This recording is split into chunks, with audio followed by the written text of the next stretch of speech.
And we'll see how long that lasts. There are 3 mostly dead batteries here. I'm sure that'll work out.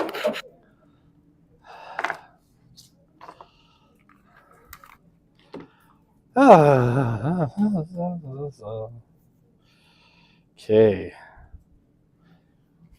Clippity-dippity. All right, let's go. Okay.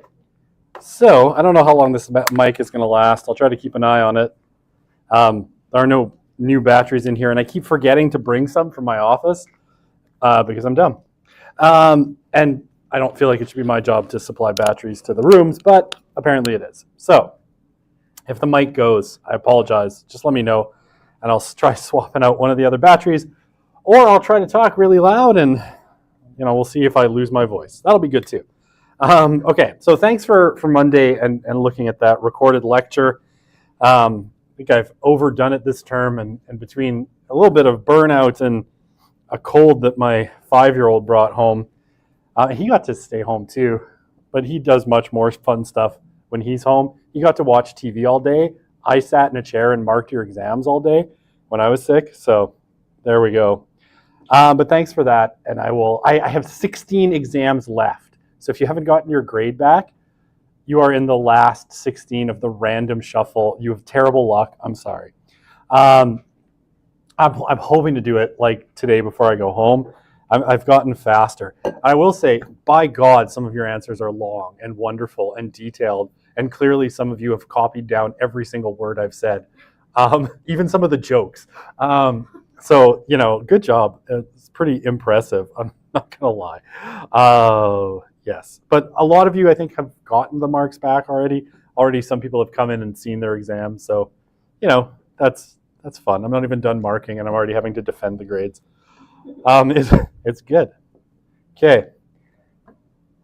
So I'm really sorry. I just uploaded these slides because, again, my head is like half in a cloud of second grade no name brand Dayquil.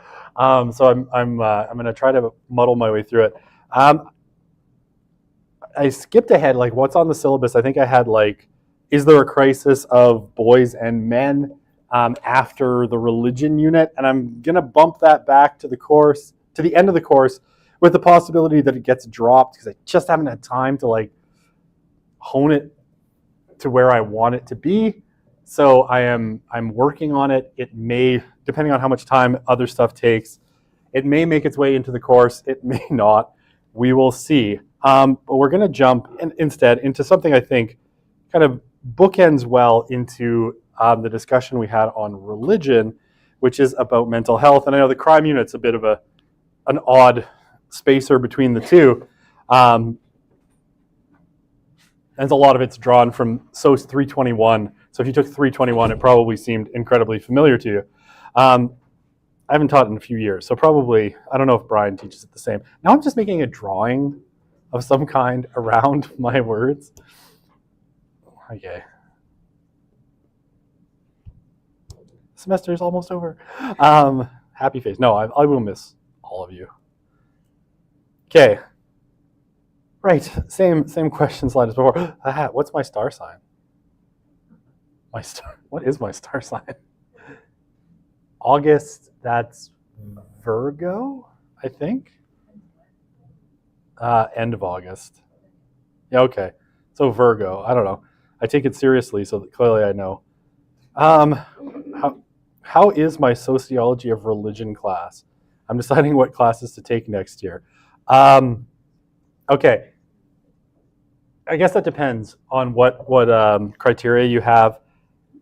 I would say my SOC of religion class is my best designed class by far. It has the most pretense of any design in it, and it really flows clearly from beginning to end with like a ton of consistency. Theories connect to concepts later in the course. It all makes perfect sense.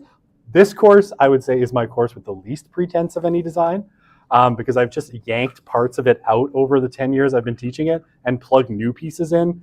So it's kind of like a little bit of a Frankenstein's monster at this point, but I love this class and I love its Frankensteininess. SOC of religion is great. Definitely take it. All right. I like the class. It's honestly like, this is my baby because I've been teaching it for 10 years. You're taking both of my Christianity courses this spring and summer. You're my biggest fan. You will not be my biggest fan until you have taken 9 classes with me. Because I have one student who honestly took every single class with me, possibly, even some that I'm not teaching anymore, and the record is 9. So until you reach 9, you are not, in fact, my biggest fan. You're among them, but not. I appreciate it. I'm just joking around. It's your faith in me and my teaching is greatly appreciated, plus your support of my side hustle that pays my mortgage every month is also appreciated. That's where the CHRTC classes come in. They pay me just enough to pay my mortgage payment every month. So that's fun. Okay, so I love SOC of religion. It is, like this is my baby. That might be my favorite child in a lot of ways in the SOC department. So you'll have will you have a good time? Was it a good time? Okay. Oh, no. No, if you want a comparative religion class, go elsewhere. I do not teach comparative religion because I think that sounds boring. It's a lot of theory. Yeah. Okay. Oh, yes, the exams are the same as these ones, except in that class, the concepts that I teach you at the beginning apply all the way through the course. So remember the theories from the beginning on the final exam because they matter.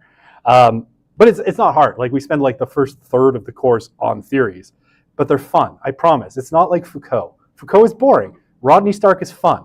It'll be great. I promise. Mostly positive reviews. Okay. What am I talking about anymore? I don't even know. Okay, I've now spent 12 minutes pumping up my own class for someone who is already probably going to take it. So that's great. Good time management, Broussard, as always. Okay. If you can't make fun of yourself, you should. Microphone's still on. Okay, good times. All right, so we're going to talk a little bit about and now we're walking out on me. Okay, there we go. No, I'm kidding. All right, we're going to talk a little bit about mental health. I used to have this unit kind of be more broadly focused on youth health, but frankly, I started to find that to be less significant than some of the stuff coming out about youth mental health. So we're going to talk mental health. Okay, so the big piece that we're going to talk about to start is a bunch of data on Gen Z and loneliness. Right, so this comes again from Springtide Research Institute. My friends down in Colorado, they did that research on, this is a Faith Unbundled, right? So they're focused on youth and focused on youth research. And their 2022, kind of every year they put out kind of a booklet, kind of summarizing their data. And their 2022, I believe, data was all about loneliness and Gen Z. So they kind of start here in summarizing their what's going on with youth. Okay, so they cite this Cigna study. Cigna is a big polling firm in the US from 2018 that had 20,000 US adults 18 years and older. And what did they find in this? The chief finding on Gen Z that they are the loneliest generation and claim to be in worse health than older generations. And in their data, social media use alone was not a predictor of loneliness, right? So something a little bit more complex is going on than just people are on social media too much, right? It's easy, if we want to be technologically determinist, to be like all of our problems come from our technologies and social media is the newest and shiniest, so social media is to blame. So heavy social media users and those who never use social media have similar scores in terms of loneliness. Okay, so that's one piece. Marketing companies also know this. So for instance, Ford, the car company, Ford Motor Company, released findings in 2020 from their national marketing survey, and they identified loneliness as one of the most pressing issues confronting society. By the way, I love this because the person who released the study at Ford had the best job title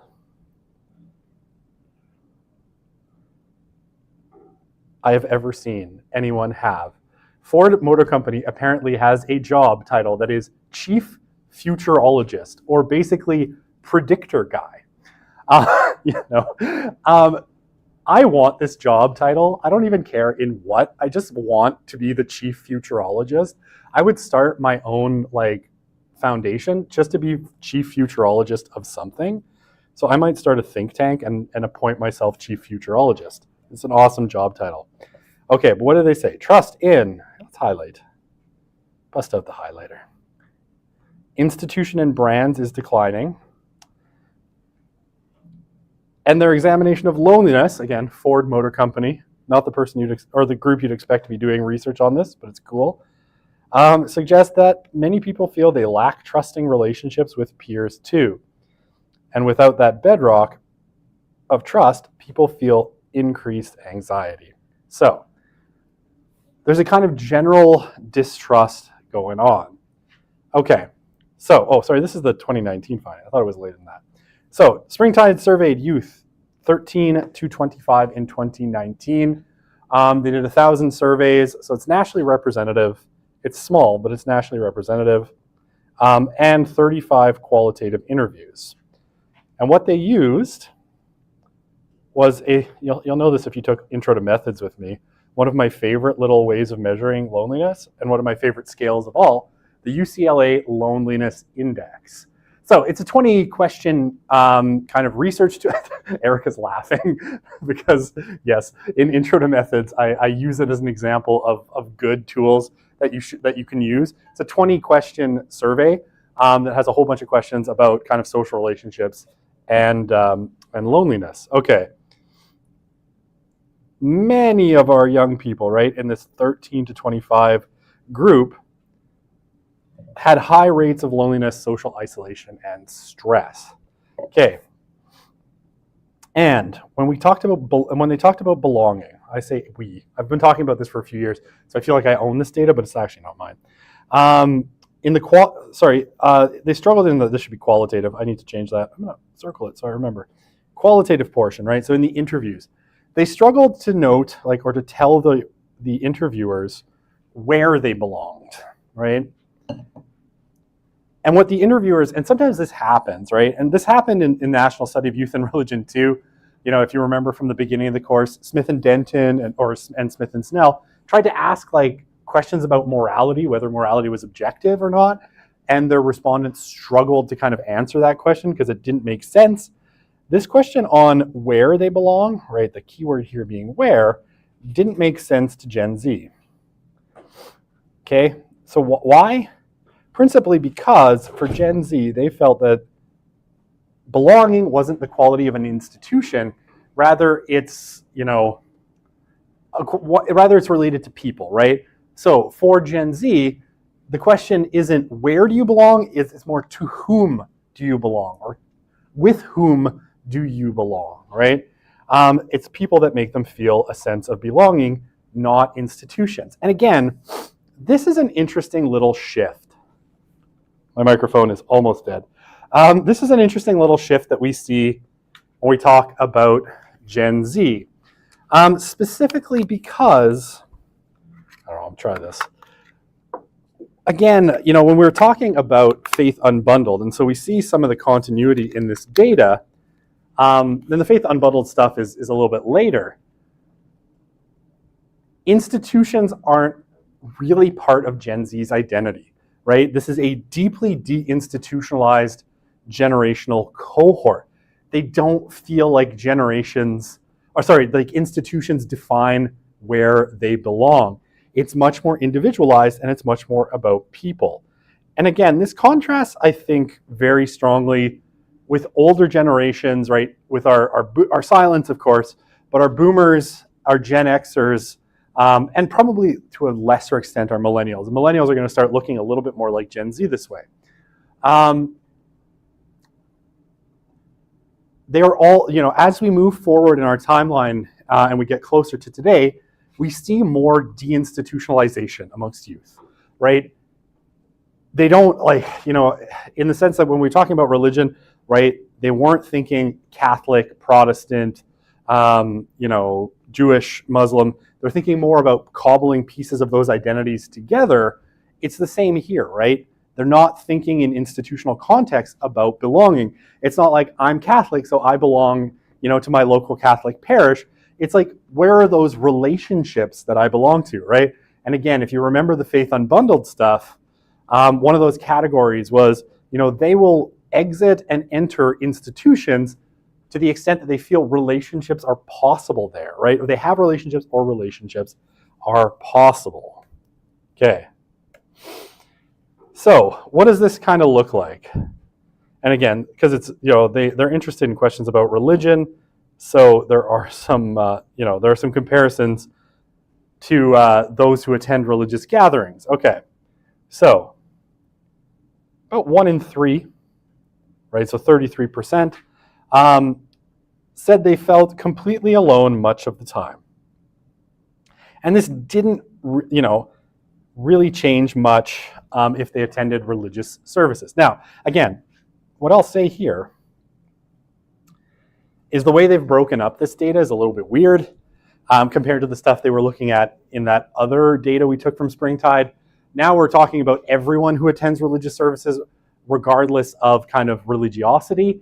I suspect you would find a slight difference if you took your most religious young people, but they didn't break the data out that way. So it is what it is. And this data isn't published to a database, so I can't go mess around with it.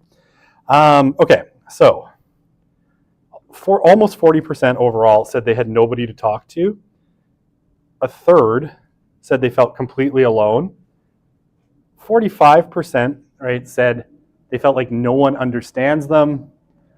Again, a little bit over a third said nobody knows them really well. And 41%, right, said difficult to make friends. So, these are not majority numbers, although, 45 is getting pretty close to, it's a large plurality of the sample. But we're talking, a significant portion of our young people. All these batteries are dead. I'm just going to take the microphone off because it's useless. Maybe I'll turn the podium one on. I'll try to stand very still, which is not at all like me. I'm a pacer. This is how I get my 10,000 steps in, just like in this area right here. I'll see if I can find batteries before the next lecture. Okay, so if you can't hear me, just let me know and I'll try to talk louder. So, being part of a religious community. Oh, sorry, I said that already. What am I saying? I got lost. Oh, these are concerning numbers, right? A third to a fifth or 2/5 of young people feeling like they don't know anyone, they can't connect with people, is a very concerning number. Okay, so we could break it down again a little bit more because it's not, there's some nuance here. The totals obviously are quite high. Have nobody to talk to, right? Always 8%. Sometimes 31%, right? So for a good 39% total, they feel left out. Always 12% say they feel left out all the time. Over a quarter say sometimes, again for our 39%. Social relationships are superficial, right? 7% say their social relationships are superficial. Again, a quarter always, a quarter say sometimes. This one I find really interesting. People are around me, but not with me. And here, like, it always makes me think of a book by Sherry Turkle called Alone Together. And Turkle wrote that kind of at the beginning of the smartphone era, when people were just starting to use smartphones a lot, especially teenagers and college-aged emerging adults. And one of the things that she kind of suggests in that book is that increasingly, as smartphones have kind of come in to the social space, people are together, right? You'd be hanging out with your friends, but people are on their phones and they're kind of like half there, right? So they're half there, they're half present, they're also having a conversation with another person, they're disengaging from uncomfortable conversations they don't want to be in by picking up their phones, right? And I think that's what's reflected here, right?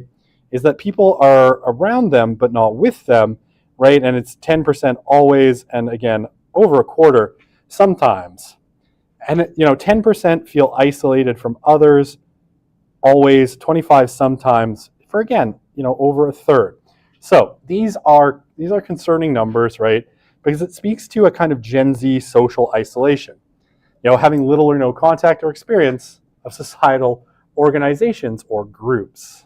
Okay, as long as that wasn't me. I'm like, what was that sound?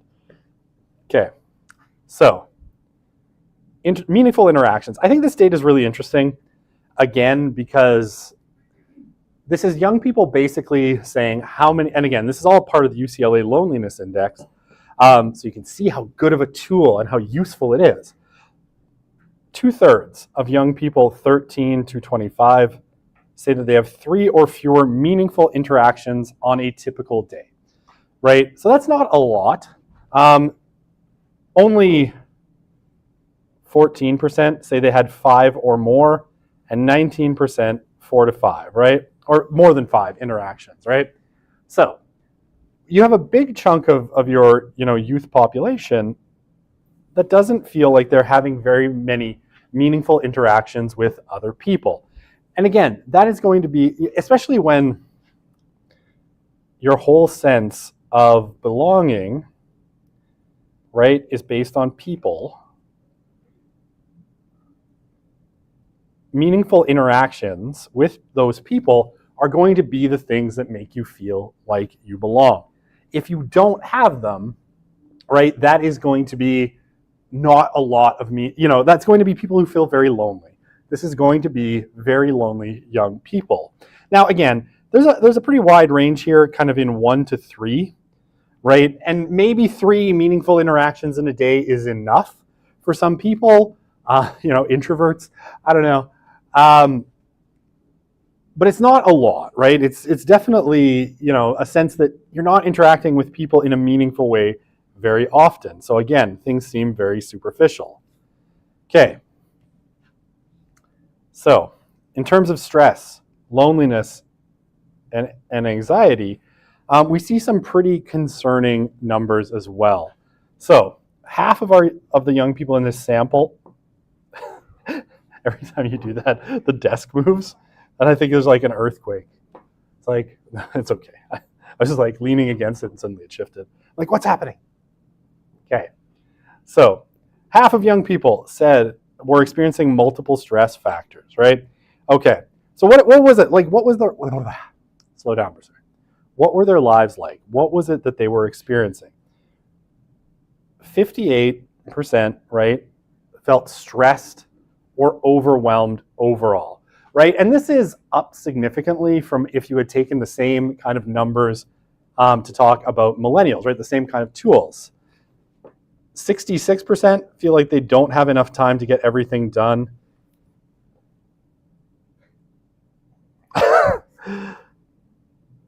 Yeah, that feels true. 60% feel fatigued or tired even when they wake up after adequate sleep.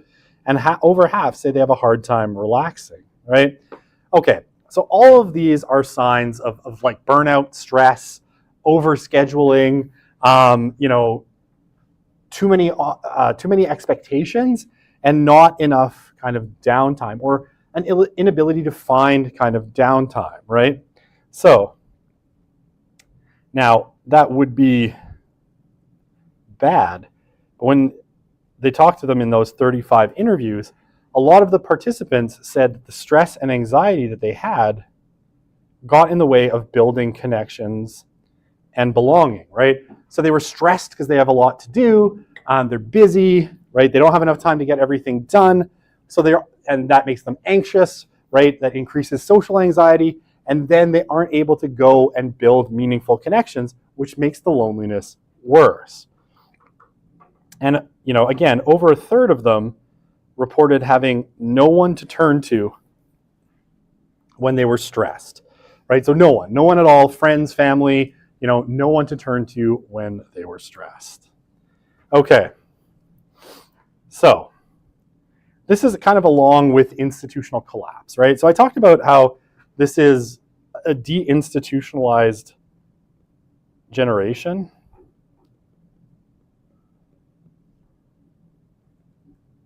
They're deinstitutionalized, right? They're out of institutions to a large extent. So this is, from this Springtide sample, they kind of cited two things here that are worth noting. But we saw this earlier in the course too, right? When we were talking about Jean Twenge and the kind of generations model, right? We saw declining trust in institutions really starting with Gen X, and that's carried along, right, into millennials and Gen Z, with that kind of institutional distrust growing over time. Okay, so what do we see? So basically it's a 1 to 10 scale, right?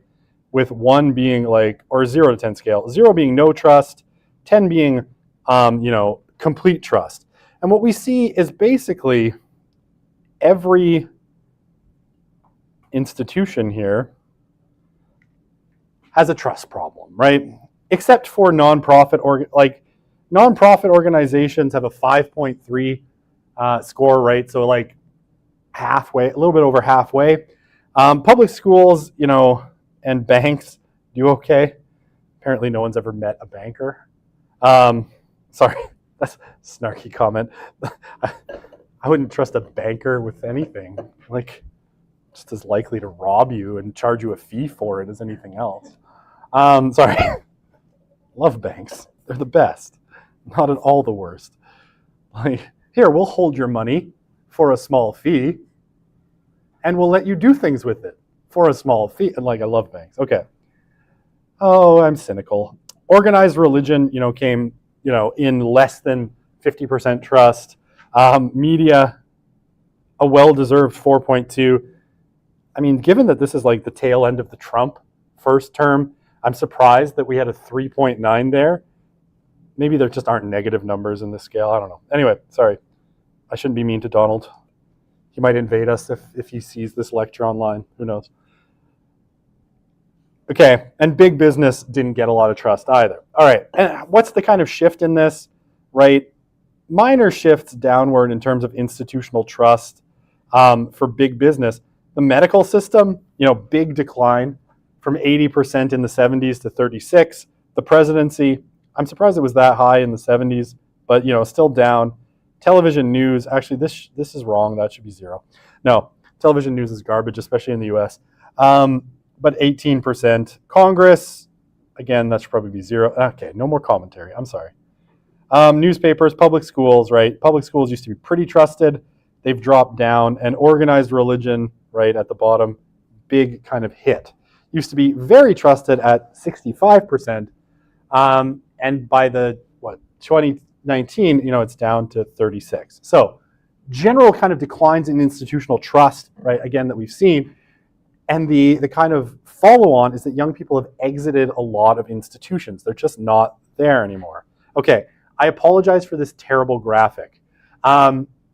Usually I screen clip them from their PDFs or the Kindle version, and they did not put this one out with graphics on Kindle, so I had to actually take a physical picture of the book. But there's a lot of interesting information here. Maybe, can I go? Oh, we'll come back to this. All right. So one of the questions that Springtide asked was how many trusted adults these young people had in their lives, right? And then what they did, right, is they kind of compared that. They looked for the correlation with the stress factors, right? So feeling alone, no one understands me, I feel left out, and I feel stressed and overwhelmed. So what's the kind of takeaway? I think you can probably kind of guess.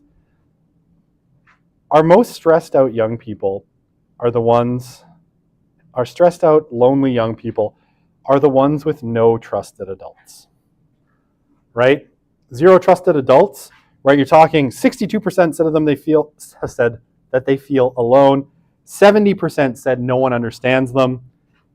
59% said they feel left out. And 73% said they feel stressed and overwhelmed. When you get one trusted adult, it actually makes a big difference to all of these numbers, right? Well, the smallest difference is that they feel left out, but your feel completely alone number goes down to 40, is that 46? Yes, 46. No one understands them goes down 10% to 60. This one goes down 7% to 52, and this goes down like 5%, right? So they feel stressed out and overwhelmed. Okay, I won't read, well, maybe I will. Let's just do every level. You see an even bigger difference, right, when you go to 2 to 4 trusted adults, right? Okay, now only 29% of them feel completely alone. 41% say no one understands them. 37% feel left out, and half of them feel stressed, or 57% feel stressed or overwhelmed. But of course, the biggest difference is right here, right? 5 or more trusted adults. 9% say they feel completely alone, right? How could they feel completely alone? There's like 5 or more close adults that they're connected to, right? They're probably with people all the time. 24% say that no one understands them, right? Way down, right? That's 51, or that's like 50% less almost. 21% say they feel left out, and 39% feel stressed or overwhelmed, right? So this is the only one where you're now in minority territory, right? It's still a good plurality, but it's a minority of the young people who feel stressed out and overwhelmed. So what can we conclude? Trusted adults, right, clearly decrease feelings of loneliness, isolation, and stress. Even one, reduces feelings of loneliness by 16%. 2 or more, it's 22. 8, and for that 8%, right, almost 1 in 10 young people who have no trusted adults, they're in bad shape, right? These are really concerning numbers, right? It's concerning that they have 0 trusted adults, for sure. But those stress numbers, that is bad. Those are bad numbers. But almost a quarter have only 1, right? And it's probably a parent. So still not great numbers in a lot of metrics. The good news is, right, 52% have 2 to 4, so over half. Only 17% are in this best category where things really start to look, I think, quite positive, right? Well, again, you still have more young people feeling all these things than I'd like if I got to make the rules. But certainly, right, only 9% feeling completely alone is a lot better than 62.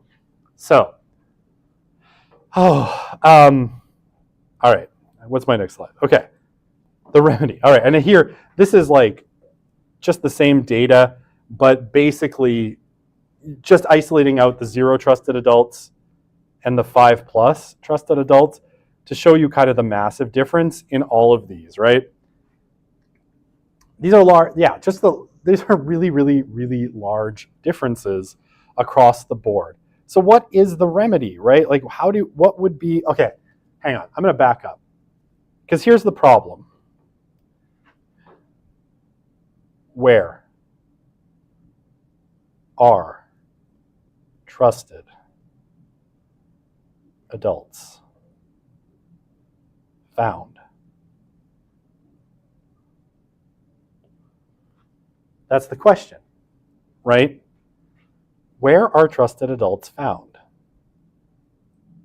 Where would a young person go to build relationships with trusted adults? And therefore, right, potentially go from here to here. Because I think that's what we want. I know, I'm asking a rhetorical question to class where I never ask questions. Because I just talk. That's what I'm good at. I'm also good at asking questions, but you have to take a different class to get asked more questions. I'll answer my own question. Where do we find trust? I give up. Goodbye, that's the class. No, I'm kidding. It's just Alt-Tab, and I can fix it. Right, we find venues for young people to connect with trusted adults in institutions, right? It's in clubs, it's in political parties, it's in religious organizations, sports teams, schools. This is where, the bowling league, goddamn bowling league's back. Sorry. But this is where people used to meet trusted adults they could build connections with, right? Increasingly, as our young people are deinstitutionalizing, right? As they are, and again, we saw this right at the beginning of the course, right? When we talked about, Jean Twenge and iGen and Gen Z, right? They spend less time out in the world. Why? Well, I mean, you could call this the Netflix effect, or you could call this the smartphone effect. Putnam thought that this was happening in the 80s and 90s because of cable television, but where is Gen Z? They're at home. In large part, they're at home on a screen, right? And again, I don't want to blame everything on smartphones, because it's not just smartphones. It's televisions, it's video games, it's the whole way we've structured kind of youth life around a lot of screen time and not a lot of time out in the world in institutional contexts, right? In places where there's other people. They are at home on their own, maybe communicating digitally with their friends via screens, but they're not out in the world building, relationships with trusted adults. How many trusted adults are at your house, right? Well, probably your parents, maybe an aunt and an uncle, depending on your kind of family situation or cultural context, maybe a grandparent, though that's not typical. So if you stay home, and we know this, right? We talked about it at the beginning of the course. Gen Z spends, has about an hour and a half more leisure time than millennials did at the same age, and they spend the bulk of that on screens. So they're at home more, right? So they don't get into fights, they don't do drugs, they don't have sex, because they're at home by themselves. So, they don't get into car accidents or fights or get murdered. All good things, but they're at home, and it has this negative effect that comes along with it because you're not building those connections, right? And Putnam kind of warned about this, in the 80s and 90s, that we were making. I don't want to put words in Robert's mouth. We're making basically home too much fun, right? A lot, and Brian Burge, I have that quote when we're talking about sex and intimacy, right? People aren't having sex. Why? Well, there's an element of boredom in people having sex, and that is, being reduced by the fact that, right? Oh my God, I'm bored for 2 seconds. Oh, I'm on Twitter now. What is that genius Donald Trump saying today? Let me react to it, right? Or, you open YouTube or TikTok and an infinite stream of entertainment kind of comes at you. But it leaves you kind of here in some cases, I think. And we'll talk about this more as we talk, especially about Jonathan Haidt's book, The Anxious Generation, towards the end of the class. Okay.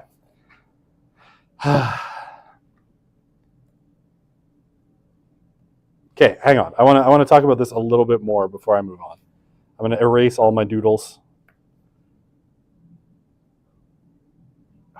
Everything's gone. Okay, so this is the sort of problem that we face. It's also a collective action problem, right? Because if I go back here, where I know I should have just used my I should just use my back or my my tile. Okay, this particular point, right? Hang on, let me clear this slide because I want to highlight it. That heavy social media users and those who never use social media had a similar score. This is what we would classically call in sociology. Where's my pen? Fat fingers. Okay, this is a collective action problem.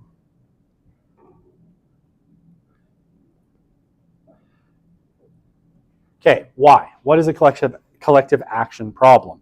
And we'll talk about collective action problems more as we go forward, because they're, our current kind of media and tech environment creates a ton of collective action problems that are all kind of similar here. Okay, so why does it not matter whether you're a heavy social media user or someone who almost never uses it? It's because your peer group are heavy users. Whatever the social effects of heavy internet use, heavy social media use, heavy tech use are, you're going to experience them as well. Because, you might be, I don't know, let's say, I'm going to draw a person. You're outside, on a sunny day, and you've got your soccer ball, and you're like, hey, let's play, friends. But you're the only one, because all your peers are at home playing Fortnite, that most hideous and offensive of games, which we'll talk about later as well. I drew the worst person. They have 3 legs. What is happening? This deformed monstrosity wants to play soccer with you. Why? Of course no one wants to play. Right? And institutions kind of shrivel up to the extent that there's nobody there to take part in them, right? So the institutions where young people used to interact with each other and with adults, they start to seize up when there's no young people out in the world, right? Or fewer, right? Those institutions kind of rearrange, they get smaller, and eventually they just decline completely and kind of fall off the map. And that's a collective action problem, right? As youth deinstitutionalize, there get to be fewer and fewer spaces where they could go to institutions to form those meaningful relationships. So you just end up with the problem getting worse and worse unless something changes, right? And I will, or should I go on? Is that the most depressing place on earth to end? Well, let's talk. We'll do one more slide to just end on a really, truly depressing note for today. The Institute, I read this one. I was reading my slide as I was speaking, as I often do. Okay, so 2021 Study of Adolescent Mental Health in the Journal of Adolescence by Twenge et al. Found, okay, so this isn't just Canada, it's not just the US, declining mental health trends worldwide. And we will talk about this. But this, I want to stress this, because it's easy to blame COVID as well, right? Like everything was going hunky-dory until we hit COVID, and then lockdown screwed us all up, which they did. But that's not the point. These trends had all begun before COVID, right? And trends towards loneliness, like that Springtide data is from 2019. COVID made a lot of these things worse, right? And it really chewed into institutional life in major ways, right? It broke connections that people had with institutions. It rearranged them. It didn't really create new institutions. It just, kind of dug into the existing ones. And it's been affecting both males and females, but we see more pronounced effects with girls, right? Girls and women. And Twenge et al. Conclude it's probably related to general declines in what? Time spent with others, right? Time spent with other individuals. It's time for me to end. It's time for us to say goodbye. So deinstitutionalization and social media play a role here, but I think the general technological context plays a role as well, right? We're just flooded with technology that makes it possible for us to neglect other human beings for long periods of time. We'll not talk chart. Chart will be start. That's where we'll go. Okay, we'll end on that super fun note, and we'll pick up looking at some. I have like endless charts through the rest of this unit, so we're just going to talk charts. I have almost no words on my slides, just an endless barrage of charts. So I hope you enjoy charts, because we're going to talk about a lot of charts. All right, we'll see you on Friday. Yay, charts! I love charts. I will expect you to cite particular charts